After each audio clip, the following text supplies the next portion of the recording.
Hey guys, make sure to subscribe and hit that notification bell to be updated every time I make a new video. Thanks, let's begin. When making a movie about real events, it's always important to get your facts straight, especially about the past.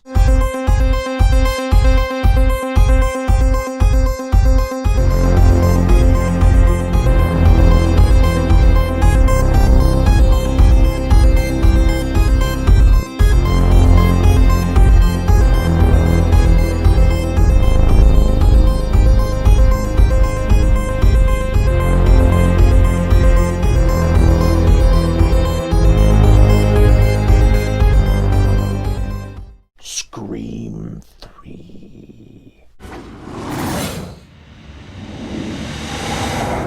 This is the third installment of the Scream franchise, directed by Wes Craven. But this time, it's not written by Kevin Williamson, but instead Aaron Kruger, whose last name could have been enough to get him the role as the writer, I'm assuming. The plot. The terror begins again, this time in Hollywood. On the production of Stab 3, characters based off the original survivors begin getting picked off one by one. However, there's more to unravel about Sidney and her mother's past this time. What will be revealed? Who will survive? And who will scream last? This was a fun movie, not the best in the series. In fact, a lot of people consider it to be the worst. But is it a misunderstood classic? Or is it a desperate attempt at trying to put extra closure on the series? Let's find out. For a movie of this magnitude, you know, with all the sets, characters, and production problems, it's needed a lot of time to flesh out the cast, metaphorically and physically. I actually really like that this follows the Stab movies a lot more. By the way the film was being made, it looked like it was milking the franchise and turning it into B-grade schlock. Ring ring. Hello. Hello? Who's this? Who's this? This is Candy. Hang on, let me get some clothes. However, this production had a budget, at least enough to afford identical sets of the locations of the first movie, so why the cheesy dialogue? I mean, if the movie is that cheesy, how's it making its money back? See? I don't understand why I have to start the scene in the shower. On another note, I love the little jab, where they reference Scream 2's ending, being leaked online. In that real-life event, the killers were revealed, so they had to change it. It was originally going to be Derek and Sydney's best friend. I forgot her name. That's how much of an impression she left on me, I guess. For the characters, we have Sidney Prescott, played yet again by Neve Campbell. She has isolated herself in a cabin in the middle of nowhere. She's handling grief counseling over the phone using an alias, and is in total isolation besides visits from her father. She knows she has to come out of hiding at some point, and in that, she grows as a character again. But you do feel bad for Sidney as she locks the doors and gates every time she enters or leaves the cabin. I know I did. Poor thing has to be a recluse because of her mother's past.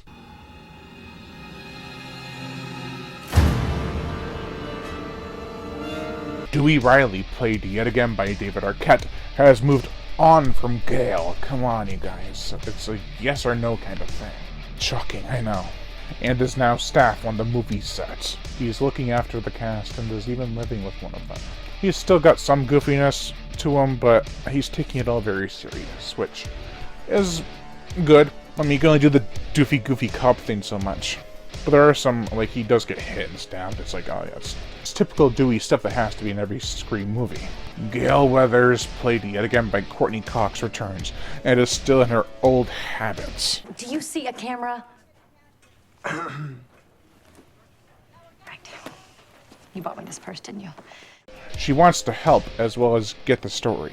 She does grow a bit more as a character, which I can appreciate, and by the end you can tell she's changed, even if that sudden change is a bit forced and out of nowhere. Mark Kincaid, played by Patrick Dempsey, who should have come back for Scream 4, who has seen an awful lot of crime in the Hollywood area, is an understandable way for him and Sidney to have a somewhat, if not connection, then understanding. They have dealt with the real horrors of the world, and in that have experiences they try to forget. What's your favorite scary movie?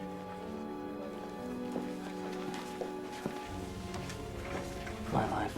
Then there's Jennifer Jolie, played by Parker Posey, who is portraying Gale Weathers in the movie. She tries to get into her character so much that she actually follows Gale around, and is helping her get into the archival places and such at the studio.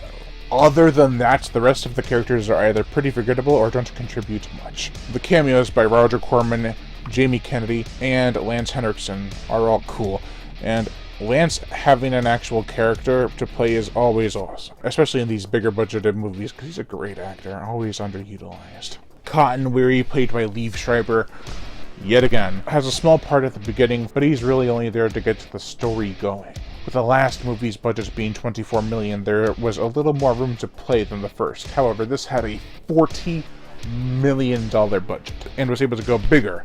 Bigger sets, bigger reveals, bigger production. Overall, Scream 3 knew how to put up its game, including the bloodshed factor. Now the gore, the effects. Now this isn't the goriest Scream movie, but it certainly has some stuff to appreciate. We get stabbings, of course. A guy blown up. Bigger budget, bigger death executions.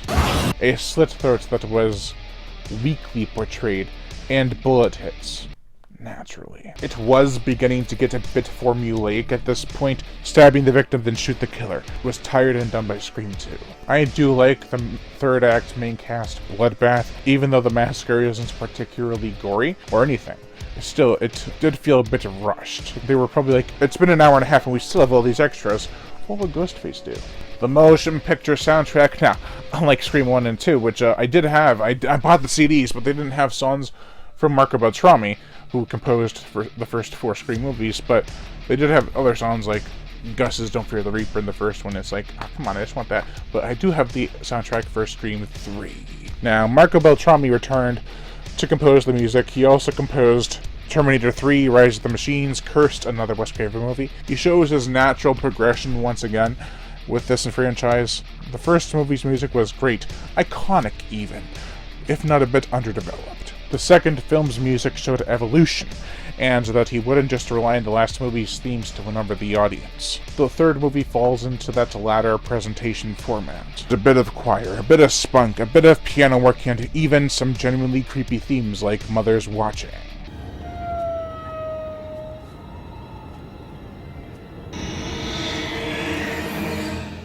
It's still a hip, lively score, but only bought for $10. It's worth a lot more now. And it has that staple for the Scream franchise. However, I felt that Beltrami matured as a composer of this franchise. His progression is a smooth one, and it makes for easy listens. We also get Creed on the soundtrack back when Creed was relevant, with the song Water!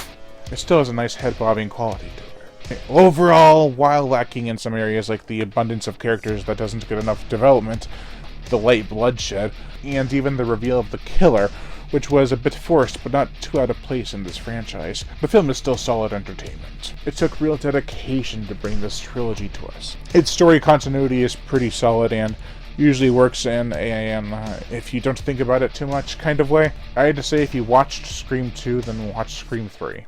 It's a fitting end to what was once thought to be a conclusive trilogy. Overall, I give Scream 3 a 2.5 out of 5. Thank you all for watching, and Lion Brian Gatto, the Horror Shark.